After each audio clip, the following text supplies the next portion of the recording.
Alright, bit more fun, bit more stupidity, I know. Theme tune to Mission Impossible. Why are we playing that? Well, what we're talking about today is sabotaging the saboteur. Sometimes when you start something new, it feels like it's impossible.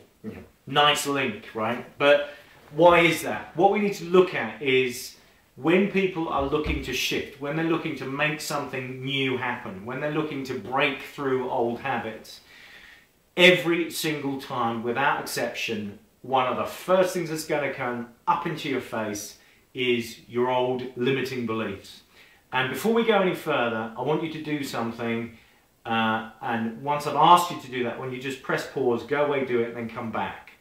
What I want you to do is that right now, apart from the conversations that are going on in your head about what a prat that guy is, I actually want you to just switch off and listen to the conversation, the chatter that is going on in your head right now. And for those of you that have got a voice going on in your head going, what do you mean the kind of chatter that's going on in my head? There isn't any chatter that's going on in my head. You know, how stupid is that? That's exactly what I mean. When I first really discovered this, it was when I decided that I was going to give up smoking. I smoked cigars and I enjoyed a lovely crisp glass of white wine along with a cigar when I finished doing a seminar or a very long program with people. And I wanted to do it for two reasons. I actually wanted to do it, the main reason actually was because I just needed to keep that kind of sharpness around myself.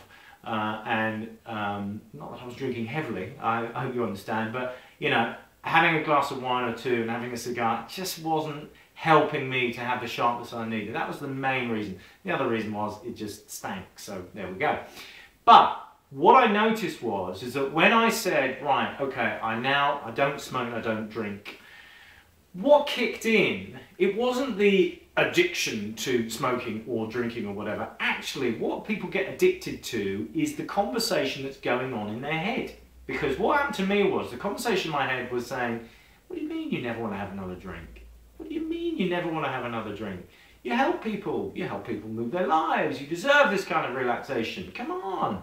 So there was this real kind of, you know, slimy sales pitch going on in terms of this character that was appearing. Greased back hair. If I drew a picture of me, you'd have slicked back hair and this kind of shiny type of suit saying, what do you mean, come on, have another drink? And then an image in my mind would come, I can see it right now, of a glass of wine with condensation down the side. You know, I can smell it. It's a crisp, medium dry, probably a white wine from Chile. You know, and my taste buds would just be going, start dribbling or whatever. So all the functions are there to make you want to go back in and go, oh, to heck with that, you know, I want a cigar, I want to have a white wine.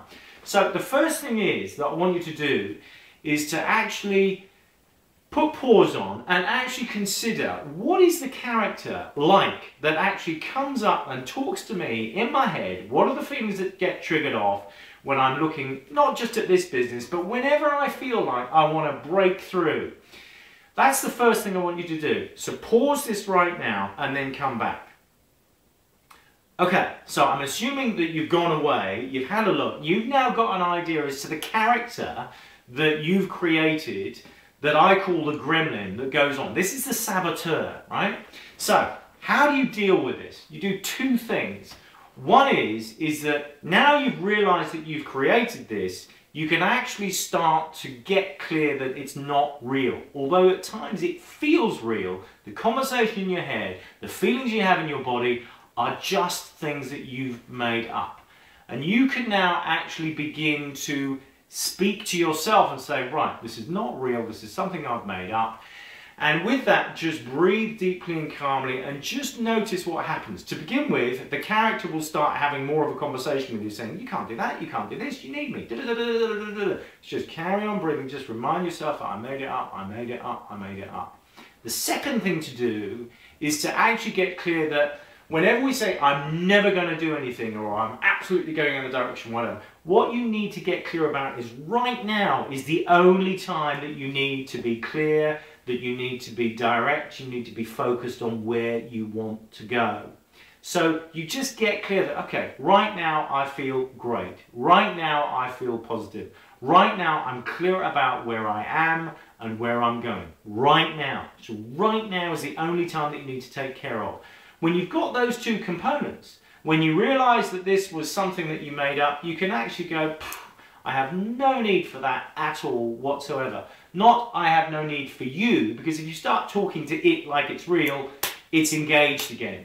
Don't fight it, don't struggle with it, just go, right, I made that up, that's now in the past, and by breathing clearly and deeply and sticking right in the present, right in now, going, right, I know right now where I am and where I'm going, those two techniques will begin to dissolve those old limited beliefs that have had you held in sometimes quite a nasty place for such a long time. And then this means that mission impossible becomes mission possible. Fantastic. See you around.